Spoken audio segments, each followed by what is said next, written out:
Bonjour à tous, donc Lionel Fiaban, moi je suis ingénieur de recherche dans l'unité Opal d'INRAE avec une spécialisation mécanique des fluides et transport essentiellement de particules. Ici il sera surtout question de transport de température et puis à la marge de gaz, mais ça fait quand même un partie également de mes activités. La diapo suivante, Henri. Donc ici, la question était de savoir si on pouvait améliorer une gestion plus localisée des flux d'air, à savoir que Landry l'a dit dès le départ dans la présentation des serres. À l'heure actuelle, on a donc une production qui va être un petit peu surélevée sous tous les substrats, les pieds et les plantes, on va avoir des gaines de diffusion qui vont diffuser l'air avec une vitesse très faible et qui vont envoyer à la fois de l'air à température acceptable. Surtout l'été. L'hiver, il faut compléter par un petit système de circulation d'eau chaude près des pieds de plantes, et puis également diffuser le CO2. Ces systèmes-là finissent par englober totalement le volume de la serre, et on a un traitement qui se fait au niveau de la serre complète. Or, alors, attends, alors, je vais couper le son de Patrick. Désolé. Et donc qu'est-ce que je disais? Système globalement maîtrisé. Le problème, c'est qu'on a quand même des volumes assez importants au-dessus des plantes. Et donc, on fait de la gestion de l'air sur des zones qui ne sont pas nécessairement les plus importantes. Comme en plus de ça, nous, au sein d'Opal et de l'équipe ACTA auquel j'appartiens, on avait déjà mis au point des systèmes qui permettaient d'isoler des zones en température et en qualité d'air. On s'est dit qu'on pouvait essayer d'adapter ce que nous, on avait pu faire au cas des plantes, avec quand même un point assez important et qui nous a posé un certain nombre de problèmes, c'est que les dimensions sont beaucoup plus importantes que ce que nous, on avait pu faire. Là, on compte quand même plusieurs mètres de haut pour les plantes. Et en plus, les plantes, elles sont certes poreuses, mais quand même, elles font un vrai obstacle au cheminement de l'air. Et donc, on a une gestion de flux qui peut être un peu compliquée. Donc ici, quand même, pour être très clair sur l'objectif, l'idée c'était d'essayer de contrôler la température, l'hygrométrie et donc le CO2 et également le CO2 au niveau des plantes, en gérant les flux d'air localisés, avec, je reviendrai dessus, une solution de soufflage-aspiration, parce qu'on a également étudié la possibilité de faire que du soufflage, mais c'était vraiment pas possible d'améliorer énormément les choses.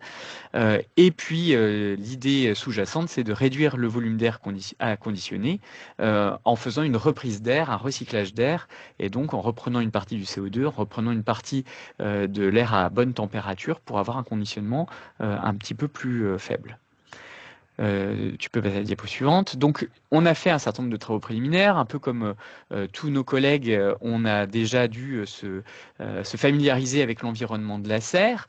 On a fait des visites, on a fait une petite modélisation de la serre, alors que j'ai schématisé ici donc c'est le schéma que vous voyez sur la droite, en haut, sur en gros une espèce de chambre de mélange qui va prendre une partie de l'air à l'extérieur, qui va éventuellement lui remettre un petit peu d'hygrométrie, mais qui va surtout faire redescendre en température l'été, et puis qui va prendre également une partie de l'air qui revient directement de la serre, qui va le renvoyer dans la serre au moyen d'un système de ventilateur avec un soufflage donc par le bas au niveau des plantes.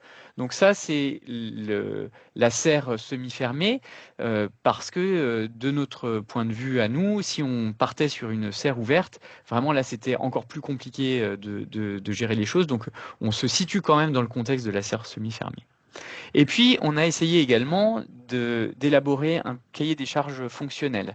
Alors, le cahier des charges fonctionnel que je vous ai mis ici, il a des fonctions principales qui étaient celles que j'avais données dans les objectifs, à savoir contrôler la température, l'hygrométrie, et puis alimenter les plantes en CO2, avec des objectifs qui correspondent aux optimums définis dans la physiologie de la plante lors des tâches du premier volet. Et puis également des fonctions complémentaires. Alors ici, on va déjà voir qu'il y a que deux fonctions complémentaires. La fonction complémentaire que j'ai mis en grisé, c'était garantir le rayonnement au niveau des feuilles. C'est pas en grisé parce que c'est pas important, mais c'est parce que dès qu'on met un caisson au-dessus, on sait que on va pas parfaitement répondre à cette fonction. En tout cas, il va peut-être falloir complémenter le rayonnement naturel pour réussir à répondre à ces exigences. Et puis, on a une deuxième fonction complémentaire sur laquelle là, on s'est vraiment focalisé parce que c'était un petit peu l'essentiel de notre travail pour arriver à obtenir une solution satisfaisante, c'était de garantir une vitesse d'air modérée proche des plantes, mais qui en même temps garantisse tout de même une stabilité de la solution, de l'air conditionné autour des plantes. Et là, on voit aussi que la vitesse qu'on a retenue, qui est à 0,5 mètres par seconde, est un petit peu supérieure aux préconisations qu'on pouvait trouver dans le cahier des charges avec un maximum qui était plutôt à 0,2 mètres par seconde. Et cette valeur, elle a été choisie et mise dans ce cahier des charges parce qu'en dessous, on n'arrive pas à obtenir une stabilité du flux d'air. En gros, le flux d'air se comporte un peu comme une diffusion. Alors, c'est pas tout à fait la même diffusion que celle qu'on peut trouver avec la diffusion partie basse actuelle, mais on a quand même quelque chose qui ne ressemble pas à un flux soufflé, repris, et qui resterait confiné autour des plantes. Donc c'est pour ça que j'ai mis 0,5 mètres par seconde. Un dernier petit commentaire sur ce cahier des charges fonctionnelles. Au départ, on avait rajouté des fonctions complémentaires pour le cahier des charges fonctionnelles, avec deux fonctions complémentaires qui étaient de s'assurer que la température était également acceptable pour les pollinisateurs et pour les opérateurs. Je reviendrai sur ce point. Et puis également permettre une production normale. Alors, on a pris quelques libertés avec la production normale, notamment sur le fait qu'il y ait des choses en partie haute, qu'il fallait peut-être y faire attention. Mais globalement, on a quand même respecté les géométries qui étaient données dans la serre du CTIFL. Donc tu peux passer à la diapositive suivante. Donc je vous ai dit, on a tenté plusieurs choses. On a tenté de faire des soufflages seuls en partie basse, en essayant soit de diriger les flux en direction de la plante, soit en essayant d'avoir des diffuseurs au niveau de tous les pieds, enfin de l'intégralité de la table sur lesquelles les pieds étaient posés. Et on n'arrivait pas à avoir quelque chose de satisfaisant parce que dès qu'on va atteindre le feuillage, en fait, l'air, c'est ce qu'on dit dans l'aérolique, l'air est feignant, il a tendance à aller là où ça résiste le moins, et donc dès qu'on a un feuillage, et l'air il a tendance à vouloir partir sur les côtés. Donc on est reparti sur ce que nous on maîtrisait bien pour confiner les ambiances, c'était effectivement de faire un couplage soufflage-aspiration et bénéficiant du poids de l'air, à savoir qu'un air froid va avoir tendance à tomber, donc on va plutôt avoir envie de le souffler du haut vers le bas, et un air chaud va avoir tendance à monter, et donc là on va plutôt avoir envie de souffler du bas vers le haut. Et puis, pour estimer nos efficacités, on a établi un petit coefficient, un taux de recyclage qui permet à la fois qui mesure la température de reprise et qui la compare à une température de soufflage et à une température ambiante. À savoir que si on a 100% de recyclage, la température de reprise, si on a 100% de recyclage, la température de reprise va être équivalente à la température de soufflage. Et au contraire, si on n'a pas du tout de recyclage, la température de reprise va plutôt ressembler à la température ambiante avec éventuellement quelques degrés de différence parce qu'on a quand même diffusé de l'air qui va être soit plus chaud, soit plus froid que l'ambiance. On a fait quand même plusieurs essais. Alors, j'ai mis une photo qui est peut-être un peu difficile à lire, où on voit qu'on a essayé de simuler donc des plantes, en essayant d'avoir un feuillage peut-être un peu plus dense aussi. On a respecté des dimensions qui ressemblaient un peu aux plantes telles qu'on pouvait les avoir. Là où il faut, par contre, pas totalement faire confiance à la photo, c'est que les caissons, notamment le caisson haut, il est opaque et il a l'air assez gros, mais en fait, c'est vraiment, là pour le coup, c'est parce que c'est ce qu'on avait sous la main. C'est des caissons qui peuvent être beaucoup plus fins. Et on a également avec Étienne Chantoiseau réfléchi à ce que ça pourrait donner avec des caissons transparents, notamment pour ce qui est du rayonnement. Pour autant, donc on a fait ce genre de mesures, on a mis des sondes de température un petit peu partout le long de la plante pour avoir des mesures de température et avoir des estimations du mélange, de comment il pouvait se faire et de cette estimation du taux de recyclage. En plus de ça, donc là je ne vous l'ai pas montré, mais on a fait des mesures de flux d'air pour voir comment est-ce que le flux d'air se comportait, éventuellement le mélange qu'il pouvait y avoir avec l'ambiance. Et donc on a fait ces mesures-là. Les taux de recyclage, je les mets ici donc alors ce que j'appelle la configuration été, c'est quand l'air est chaud et qu'on met de l'air froid dans l'ambiance. Et puis la configuration hiver, c'est quand on a de l'air chaud qu'on met dans une ambiance froide. La configuration la plus facile à gérer pour nous a été la configuration été. Alors, c'est pas forcément celle qui est la plus importante du point de vue énergétique, parce que c'est important de rajouter de l'air frais dans la serre, mais c'est quand même malheureusement en hiver et avec le chauffage que ça coûte le plus cher. Donc, il faut surtout lire le taux de recyclage optimum pour la configuration mixte été-hiver. Et donc, en été, on obtenait 30% de recyclage et en hiver, 20% de recyclage. Donc effectivement, quand on regarde, les résultats sont un petit peu décevants. En tout cas, nous, on les a trouvés décevants. Alors, je vous ai déjà un petit peu expliqué pourquoi. Il y a des contraintes de densité de feuillage qui font qu'on peut avoir du mal à réaspirer l'air pour avoir quelque chose de plus efficace. Et puis, associé à ça, et la façon qu'on pourrait avoir de le compenser, c'est d'ajouter un petit peu de vitesse d'air, donc des débits aussi plus importants. Et là, ça pose deux problématiques. La vitesse pose des problématiques parce que là, pour le coup, la plante, elle va peut-être trouver qu'elle est un peu trop secouée par l'air. Et on peut aussi avoir des questions au niveau des pollinisateurs qui trouveraient que là, bah, ça commence à souffler un peu trop fort. Et puis, si on rajoute des débits, bah, là, on va avoir des petites interrogations sur le coût énergétique. Donc, si on regarde enfin, voilà, cette gestion des flux d'air, les contraintes liées, elles sont quand même importantes.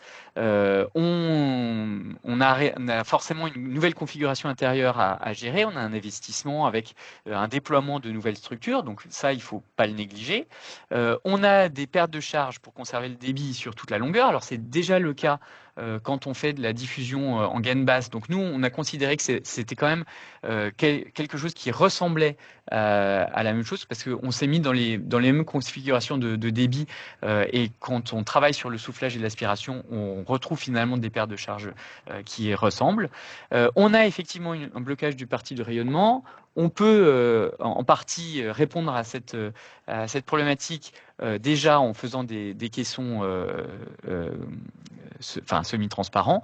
Et on a fait un petit calcul en estimant que, en gros, on avait 70% du rayonnement qui passait à, en gros, un surcoût électrique pour maintenir le rayonnement constant à 325 Wh par mètre carré par an. Et puis quand même, une petite réflexion là-dessus, il y a une adaptation saisonnière qui est possible, c'est-à-dire que la hauteur des caissons, elle n'a pas besoin d'être au maximum lorsque les plantes sont plus petites. Il y a également une adaptation à avoir sur les pratiques, parce que le caisson, effectivement, il retient un peu du rayonnement, mais ce qui est plutôt un problème sur le début de la croissance des plantes peut devenir un avantage en été, parce que ça évite d'avoir aussi des déploiements de voilage intempestifs. Et donc la solution, déjà techniquement, on arrive à la faire fonctionner. un petit peu moins bien que ce qu'on aurait espéré, mais il ne faut pas négliger qu'il y a un certain nombre de contraintes associées avec ces solutions. Et donc, si tu passes à la diapositive suivante, on a également déployé un petit peu les mêmes solutions avec également donc, du soufflage d'air froid par le haut ou d'air chaud par le bas en simulant de manière numérique les serres. Alors, c'est vrai que je ne vous l'ai pas mis là, mais on a fait une simulation aussi de la serre telle qu'elle existe actuellement pour vérifier qu'on avait déjà une simulation qui ressemblait à ce qu'on peut obtenir au CTIFL. Et puis donc on a essayé de valider cette solution. On a réussi à faire fonctionner donc la solution en soufflage et en aspiration, soit par le haut, soit par le bas, avec des solutions stables qui ont quand même un petit peu de perte. C'est difficile de les estimer dans le numérique, mais on le voit notamment quand on fait des simulations instationnaires, donc qui dépendent du temps. Et puis, ça nous a également permis de tester des configurations un petit peu différentes. Et notamment, on s'est posé la question à un moment donné, est-ce que ce ne serait pas plus simple d'avoir les caissons de recyclage, enfin de soufflage ou de recyclage, alternés par rapport au plan des plantes. Et là, en fait, on se retrouve avec des solutions qui sont beaucoup moins stables. Alors, une fois de plus, parce que on se met dans un système où l'air, finalement, il veut très rapidement quitter l'axe de la plante pour aller se mettre dans le couloir. Et en fait, on obtient des configurations qui sont beaucoup moins stables, donc qui, a priori, ne devraient pas être possibles pour de la gestion en fine aérolique. Et puis, à partir de ces données numériques, on a également pu, donc sur le slide suivant, mettre une représentation. Donc là, ça a été une représentation qui a été prise en main par l'école d'architecture. Donc on leur a donné un certain nombre de données donc, physiques, soit en vitesse d'air, soit en température, et qui ont pu être représentées ensuite en 3 dimensions, avec une représentation donc, de la serre entière, et le cheminement des flux d'air. Donc ici, c'était sur une serre classique CTIFL, mais on peut parfaitement imaginer faire la même chose avec toutes les solutions de soufflage et de recyclage avec des caissons en position supérieure. Donc je ne sais pas si Pascal, toi tu voulais rajouter un mot sur ce petit travail qui a été fait. Enfin, petit, c'est quand même pas un tout petit travail. Oui, ou Laurent, plutôt, puisque je vois que tu es encore là, Laurent. Je te laisse la parole.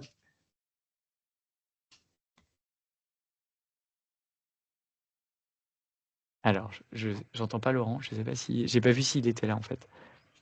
Laurent, oui, pardon, ton je n'avais pas micro mis est mon fermé. micro. Ah. Je n'avais pas mis mon micro. Oui, merci de la présentation et de la façon dont ce travail a été amené, puisque c'est très, très justement dit. Effectivement, il y a la partie modélisation, ensuite il y a la partie récupération des calculs qui sont intégrés dans un logiciel 3D pour animer en fait les résultats du calcul. On peut le faire de différentes manières. Ça pose des sujets assez stimulants et plutôt innovants, puisque l'idée, c'est aussi de voir en réalité virtuelle, donc avec un casque, et d'être au milieu du nuage de données. Donc, c'est assez impressionnant. On peut monter, descendre dans le bâtiment, on peut s'approcher, etc. On peut visualiser sous la forme effectivement de ces lignes comme ça de flux. Et puis aussi, on peut afficher le nuage des résultats, ce qui pose des questions en visualisation et des défis en visualisation qui sont assez redoutables de savoir comment on peut afficher ces informations, puisqu'on imagine bien que si on a des chiffres qui sont en avant-plan, on ne va plus rien voir.